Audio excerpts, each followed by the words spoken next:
just back from the Yorkshire Sculpture Park. And do you know It's a what's in bit it? dark, Charles. This is winter. Did you see much? Well, that's a good question because it was so cold, Hmm. miserable outside. So when we went into one of the exhibitions, and there was a young girl in charge, and she was clicking every entry. We were numbers 62 and 63 that day, which would That's suggest a very fairly trivial poor. exhibition, Yeah, very, very yeah. quiet. But actually, Mind you, this time of year, Charles, what do you expect? I mean, you might as well have gone to outdoor show in Siberia.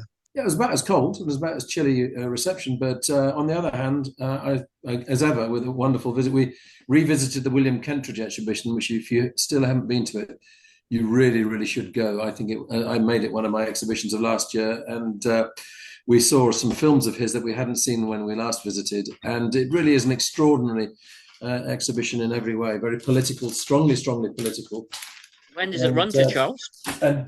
just an interesting different medium. So I really, really would recommend that as a When show. does it run to? So it's running for a while yet, Graham, and I'm sorry not to have All the right. dates to I, hand. I I make a point of going to the Yorkshire Sculpture Park near Wakefield, near Yes, Leeds, once a year, you should go. usually You should go more often. springtime onwards. Yeah, well, that's sensible to do that. But I mean, I go much more regularly. It's only 45 minutes from York. You're there in no time at all. You can go to the Blacker Hall Farm Shop on the way back as well. Lots to recommend there. So, Graham, let's start, if we may, because I know you're keen to start with not necessarily an interruption, which is the case, but let's Well, start. it's sort of an interruption. Yeah, well, Hmm. let's start with your Steve Davis slash Teeth of the Sea 6 degrees of separation anecdote to break the ice. Yeah, Well, that's suitable to me yeah. to Well, break the ice because I'm so cold. I've always liked Teeth of the Sea, this London experimental, arty, slightly psychedelic, slightly spacey, minimalist, but also way out band from London. Been going for God Almighty about nearly 20 years now, I think. And I Not as saw them long as Steve supporting Brit. Davis has been going on. Yeah, well, I saw TDC supporting British Sea Power about 2010 at Leeds at the Leeds Beckett University, and it was mind blowing because they were before bands like Black Midi or Mhm. Black Country New Road, bands Oh, that yes. don't do songs, that don't Mhm. do traditional structures, that aren't afraid to use saxophone and Yeah. be noisy and pretentious. Mhm. They were like that. My jaw was dropping. So when I was in charge of Harrogate National Festival Fringe for 3 years in my Yes. spare time, I booked to the sea to come all the way from London just to play for the Harrogate Fringe in a Harrogate bar. This is about 2011. But sadly, it went a bit awry because I booked a Leeds experimental band that I liked to be support act. Yes. And when the Leeds experimental band started playing, we had about 150 people there. And by the time they finished, we had about 25, 30 because they were so ferociously loud and wouldn't turn the sound down that it basically scared the audience away. So I was really disappointed because TCC had come all that way and they're a great band. So anyway, I digress. I move on to 2023 at the Yes. wonderful Dewshed Festival outdoors near Topcliffe in North Yorkshire, Yes. and I'm there enjoying the whole thing as always. But I saw that Steve Davis, the famously brilliant but very boring tennis player, very boring snooker player, had his own band called Utopian Strong, who were sort of like experimental, psychedelic, electronic. So I thought I got to watch that, Yeah. and they're really good. You know, three piece. There was Steve twiddling loads of knobs and amongst a mass of wires, and there was Yeah. Kavis Tarabi, who used to DJ with, looking like a sort of like bearded Russian monk. It was just great. And then I read recently in Uncut, the Yeah. reason that Steve Davis formed Utopian Strong was Hmm. because of Teeth of the Sea. Ah. So it'd gone full circle from me loving Teeth of the Sea, bring them to Harrogate for Harrogate Fringe, then seeing Steve Davis and his musical guys, and Yeah. learn that Steve Davis was only there at Grey man of Deershed snooker. because of his love of Hmm. Utopian, love of Teeth of the Sea. Mm. It was always ironic, it always seemed to me, snooker with all those bright balls, and he was such a grey but great player. Yeah, but snooker's all about careful temperament, Mm. discipline, Mm. composure, as well as a good eye. So Mm. it doesn't pay. I mean, you have had a few exciting snooker players, obviously, but in general, they tend to be quite dull. They were rarely the Sullivans or the Hurricane Higgins of this world, were they? Mm. No. So thank you, Graham, for that tangential story. Now we're in. I'm sure the listeners will love it in 32 countries around the world. I'm absolutely convinced that they will be switching off and leaving in their droves, just like all those people who came to see not Teeth of the Sea, but the overloud support act. Now, Graham, we're in the film season of people making overlong speeches and dressing up unnecessarily over the top. In the award ceremony season, the last of which, of course, will be traditionally the Oscars. The ceremony, I think, taking place on March the 15th. And the big news, of course, it's always more significant somehow still when the nominations are made for the Oscars as opposed to the Golden Globes or the Brits or the Critics' Choice. It's still the number one we wait for. Still doesn't mean to say that some of the films will have been shown in Britain by the time this happens. Yeah, but this is unheard of. Of the top 10 of the 10 films picked to be Yes, nominated as Best Picture, I've already yes. seen 7 of the 10. That hardly ever happens. Usually, there's quite a few Oscar films that don't come to Britain until February or March itself. You, I'm going to run through what I think you'll have seen: Begonia, Yep, of Marty Supreme, course. F1, Yeah, I could have slept during that after the first half. Yeah, Frankenstein, yeah, I could have turned the sound down in that and enjoyed it visually. Hamnet, Brilliant film, but saddest film I've ever seen. One Battle After Another. Meandering and enjoyable. Right, now the things that you won't have seen, I think you probably have seen Sinners. I saw Sinners because I raved about it when we were last on, I Yes, think. yes, you did. Right. What you won't have seen, I'm confident, is Train Mm. Dreams, No, and I you won't have believe seen, that and Nick you won't have Cave seen the wrote the song for that, the main song for that. yes, and you won't have seen The Secret Agent, No, that's a Brazilian film. and you won't have seen Sentimental Values, although it is showing at the moment at City Screen. I haven't seen that, even though I definitely want to see it. So I got it right then. I got the ones that you've seen. You did, yeah. Actually, You're you're like right. Actually, Mystic there's Meg. more than sometimes. And I mean, an obscure Brazilian film, which is also nominated, I think, from memory for the foreign Oscar as well. It would be understandable. And Train Dreams hasn't been released over here. I, I've got a feeling The Secret Agent might have been at Edinburgh National Festival this year, film I festival, think that and we didn't is. manage to catch it. I think that's very possible. Now, so you actually, when it comes to judging from that, from the fact that you've seen 7 out of the 10, what's your instinct then on what's likely to win and why? If Hamlet, which has made about $40 million at the box office, Mm, wasn't so deeply sad and had made more money, mm, it's the best piece of work as a work of art. mm. So I don't think that will win. One battle after another, because it's Paul Thomas Anderson and Leonardo DiCaprio, and it's Yeah, made loads of money, and although it Sean was a very Penn. expensive film to shoot. Mm. You would think that that would get it, but I've got a sneaky feeling that Sinners, even though technically it's a bit of a horror movie and films do not win the big Oscars, Yes, I think 16, Graham. Sinners might 16 sneak it. nominations. Mm. 16 Yeah, it's not just nominations. not.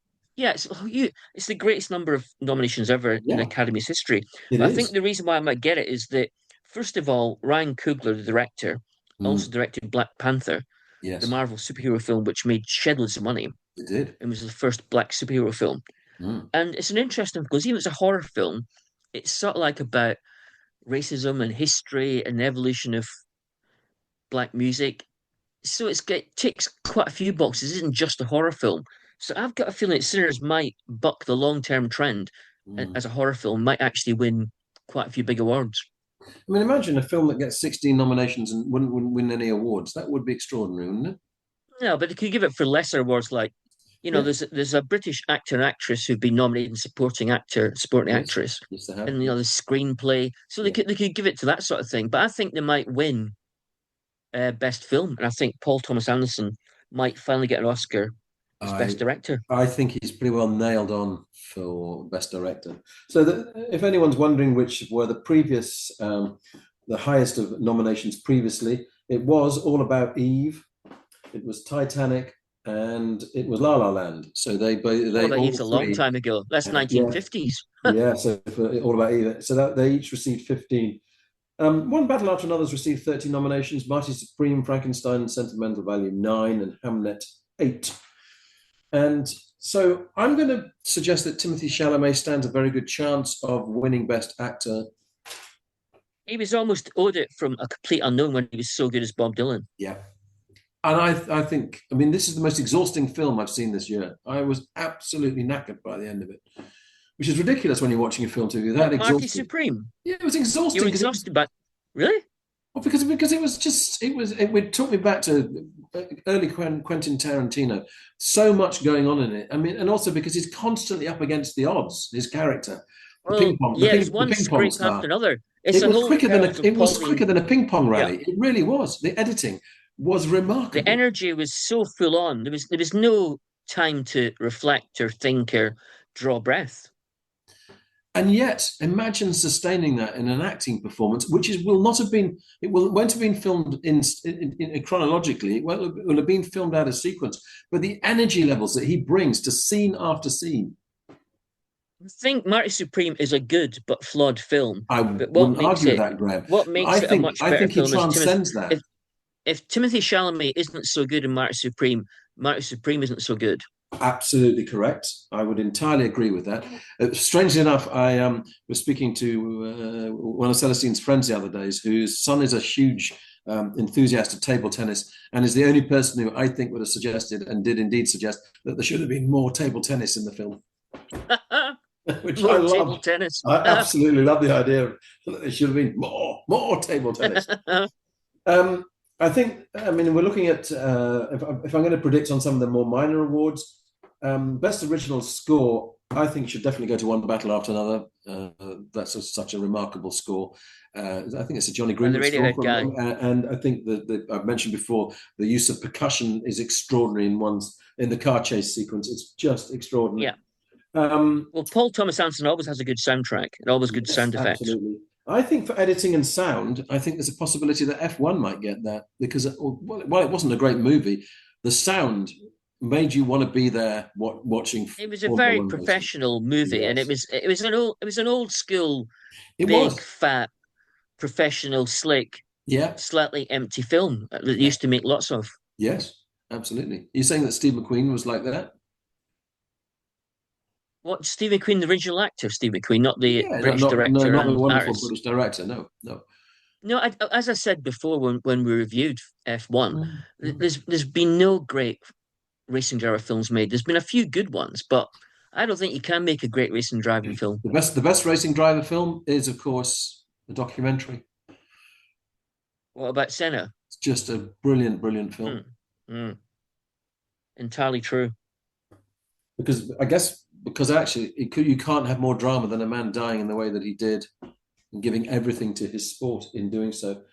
Um, I'm going to suggest that cinematography might go to Marty Supreme because of the editing skills that went into that. What do you reckon? What about Best Supporting Actor? Paul Mescal didn't even get a nomination I for noticed Hamnet, that. which is quite extraordinary because But do you know why that that was?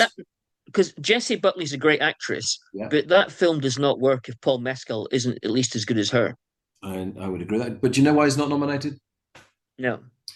He chose a swimming stroke that did not exist at the time when William Shakespeare would have been swimming. Dear, oh dear, who cares? Shakespeare in Love won Graham, I Oscars can't big in the believe that you 90s, don't want to and be it as was pedantic totally as that. inaccurate. So apparently, the major crime of that film is that Paul Hmm. Mescal did a swimming stroke that did not exist at the time.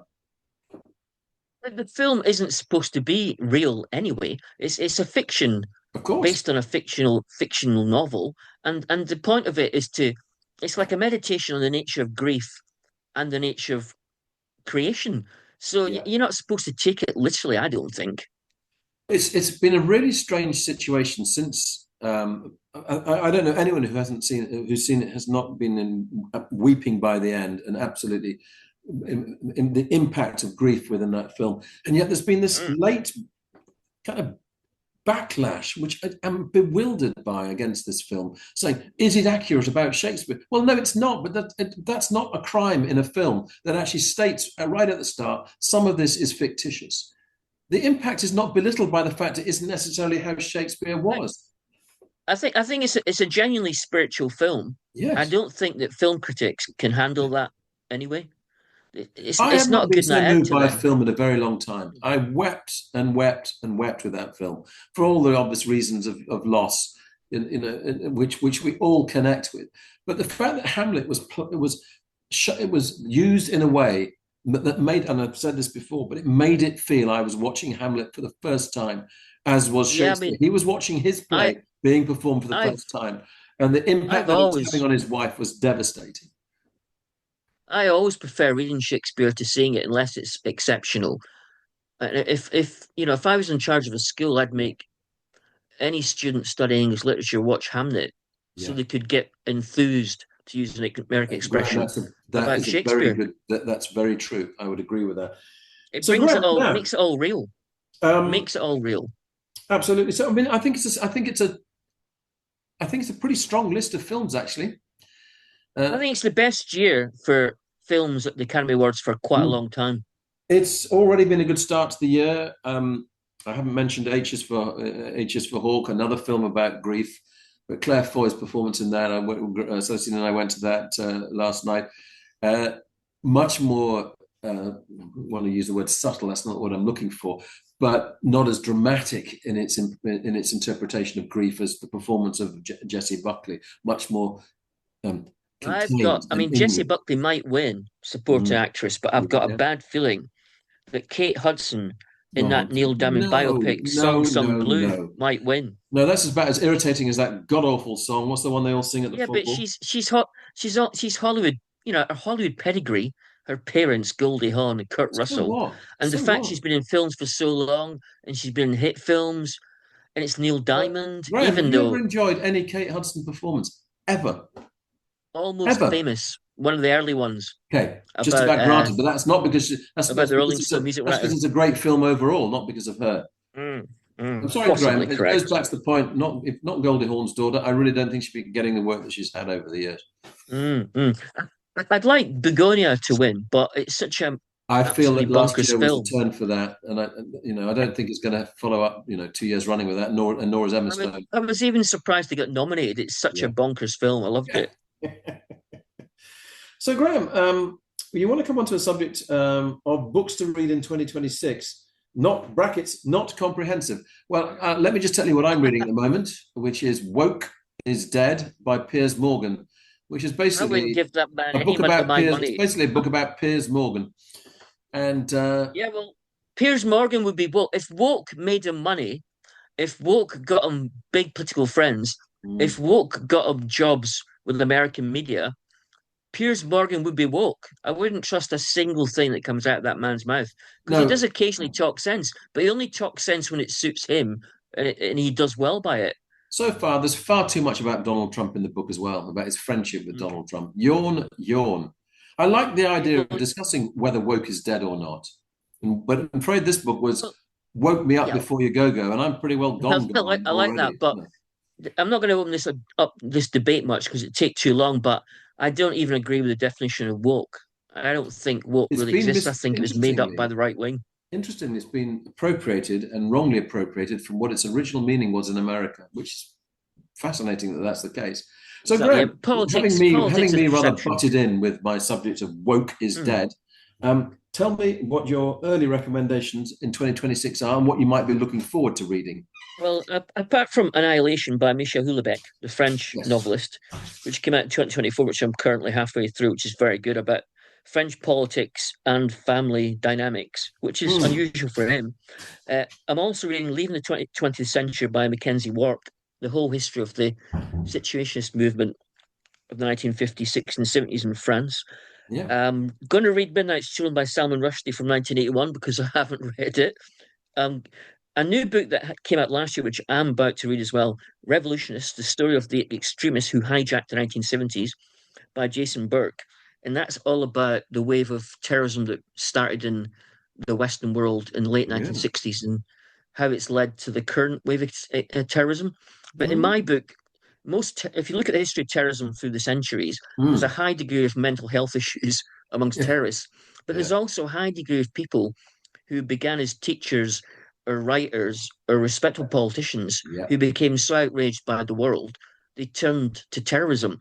And Mm, terrorism is not only a dangerous thing for the public, it's also a dangerous thing for terrorists themselves. of Terrorists course. tend to come to a bad end.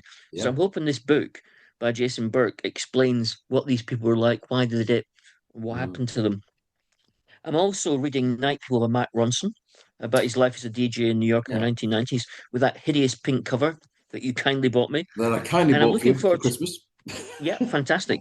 But there's a couple of new books coming out that I'm looking Yeah. forward to in the music world. First of all, you got Simon Reynolds, who wrote the fantastic post-punk book Oh Rip It yes, Up yes, years ago. His yes. latest book, which helped revive post-punk as an idea, which is Mm, still important now in British music. mm. Oh yeah. His new book called Still in a Dream is about shoegazers from 1984 to Oh, 1994, and it's about the reinvention of rock music through shoegazing so are we going to and get bands like My Bloody Valentine. My So Bloody I'm looking forward to Valentine? that. I wonder whether I'm Cocktail also, Twins. Do you think Cocktail Twins will feature in that? I would have thought so, yeah. Hmm. I'm also looking forward to Michael Bracewell. He's got a new book coming out, or a very short one called The Smiths, a novella, 140 pages long. But his last book was Souvenir about his own experiences in the London music scene in the 1980s. Hmm. And before that, he did England. He's written about Rock's music a lot, but he also did a book called England is Mine about 20 years ago. Yes. Fantastic piece of music journalism and imaginative literature. It's one of the few British music critics' books up to the standards of Grail Marcus, the great American music Yeah. critic. And finally, Paul Morley's Love, Magic, Power, Danger, Bliss, which is about Yoko Ono and the avant garde. Now, this will be the first major British book Yeah. about Ono as an artist and a musician that will take her seriously. And I think Yoko Ono is massively underrated to this day. So I'm looking forward to Paul Morley's book. I went to see her exhibition. This would be some years ago now at Baltic, and it really was an eye opener as to, gosh, exactly your point, an underrated artist. Mm-mm. Yes, she was well ahead of the curve in Mm, lots of different mm, cultural areas yeah, and took years of flack and denigration and yeah, kept on doing really interesting out there work. absolutely, absolutely. So, Graham, I went to see a documentary. This was showing at City Screen, and the first surprise is that, if you like, this is called Becoming Victoria Wood, and directed by Catherine Abbott. And you might think, well, that's surprising that a documentary about Victoria Wood would be showing in a cinema, because, of course, we associate her with theatre, comedy performance, and television. Yeah, And yet, here's a documentary being shown in a cinema. And that is rare for Victoria Wood to be on the big screen. That wasn't her medium, as it were. But I think, why not? And I mean, in its own way, this is the 10th anniversary from that dreadful year 2016, which of course began with David Bowie's death, and it was the year where so many luminaries passed away. And the way that the story is told, it obviously acknowledges the kind of late high points where she played for a record number of dates, I think at the Royal Albert Hall. But it charts the way that the frustrations, the difficulties as a female performer, what she came up against, all the stereotyping that went with that. So interestingly, even when she appeared on New Faces, the presenter got her name wrong twice. He called her Joanna Wood rather than Victoria Wood. That was very symbolic in its own way. One of the other elements with it that was shown was that it seemed at the time that companies found it difficult to, because they always want to pigeonhole people, but they couldn't work out what bracket to put her in. And in some ways, I mean, she was out there on her own. There had been female performers. One could think of Lucille Ball as an example of that in America. And can't think of any British ones. well, I'm now I'm I mean that. Well, let's think. I would have to think. You're quite Mm. right. It was difficult to name. I can't think of any I guess major Joyce British comedy Grenfell. stars. Joyce What's Grenfell that? would probably Joyce Grenfell. Yeah, but she She didn't would. have TV success. She wasn't a household name. Victoria Wood was a household name in She Britain. she became a household name, but I mean it was a struggle for her. So what was interesting as well is it told a childhood story. It showed the childhood house that they grew up in. So I think she was maybe the eldest of the four children. The mother was suffering from depression, and the father had a kind of sideline in creative writing. Not that I don't think it actually ever led anywhere.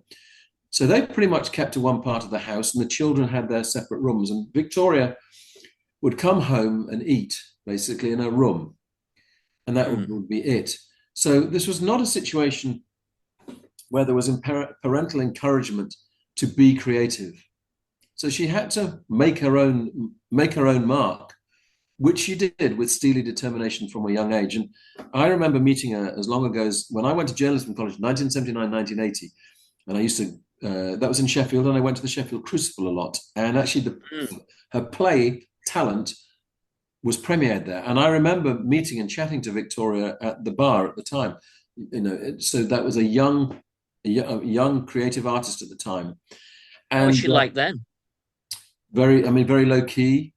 And that was very early on for her. She'd done New Faces. She'd Did she played. appear in any way shy? Because she didn't come across as Yes, shy in she public. she was deeply shy. That never came across. Well, she was very, very shy, and that was one of the Mm. things that she had to conquer. But what she also had was a steely determination that she knew she had a voice to make people laugh.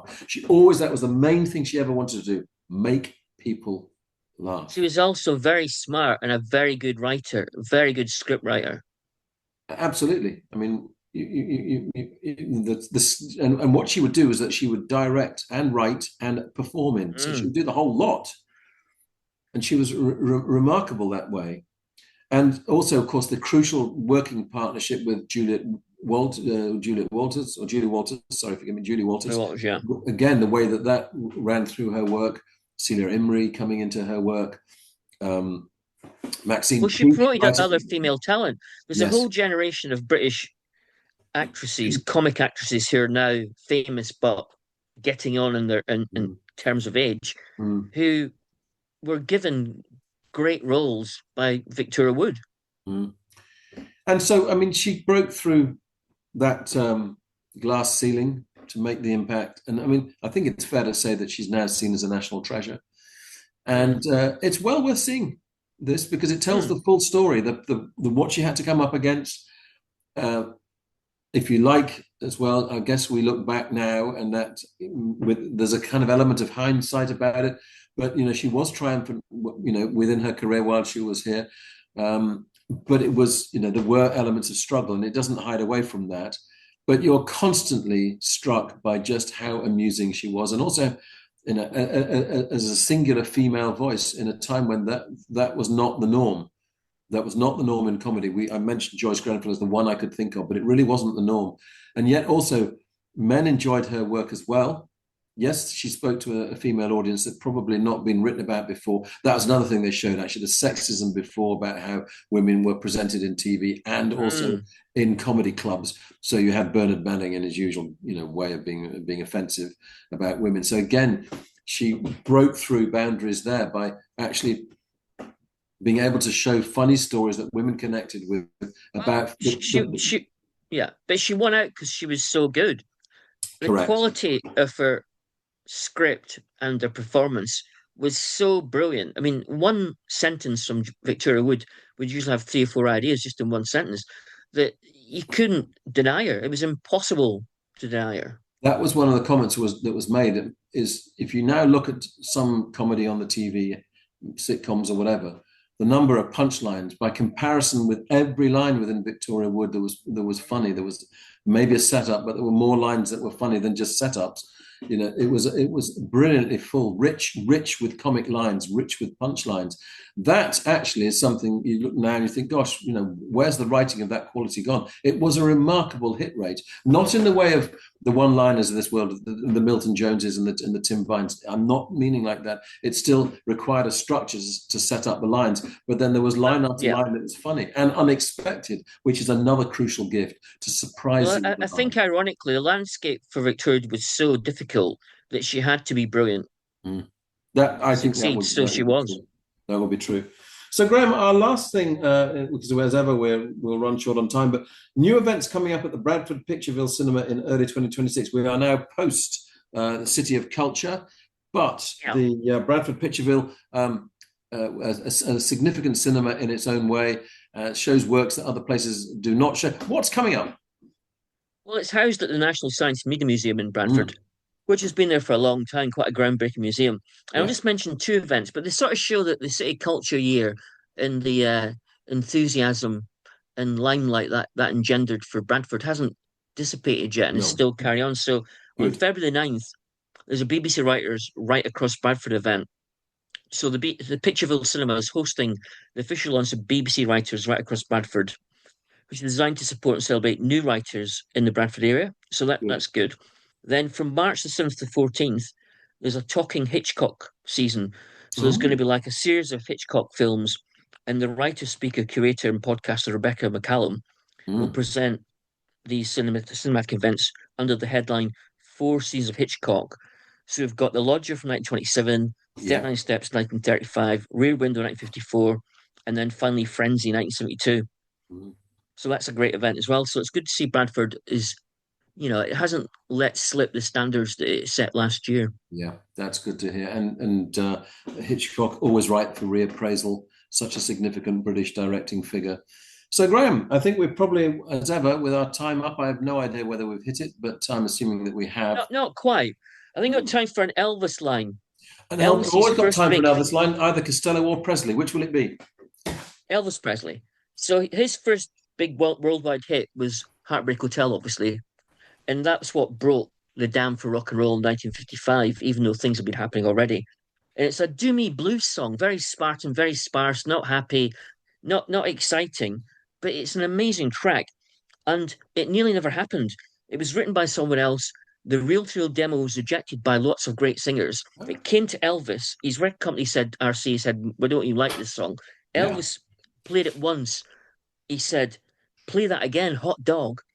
And Elvis played it 10 times and he said, "I'm doing Heartbreak Hotel." So it's the one No. time Elvis made a smart musical decision. So, Heartbroken That Hotel came about. He says hot dog. He picks that song. play that again. He says, "Hot dog, play that again." So they played it 10 times and Elvis said, "I'm doing that song." And that was what brought rock and roll to the world. I would Elvis's suggest own that decision. Elvis's Elvis had a taste. canny knack, didn't he? I mean, for choosing songs. I mean, you think of Suspicious Minds, choosing a song like that. Always on My Mind, choosing a song like that. I think he had a great gift, way down even late in his career. I think he had a great gift for choosing songs. Elvis lacked everything. Elvis had the lot except an education. And I think that was his long-term undoing. He should have gone to school or college or university and then came back to music after that. Graham, I think he was preternatural. I don't think it needed education.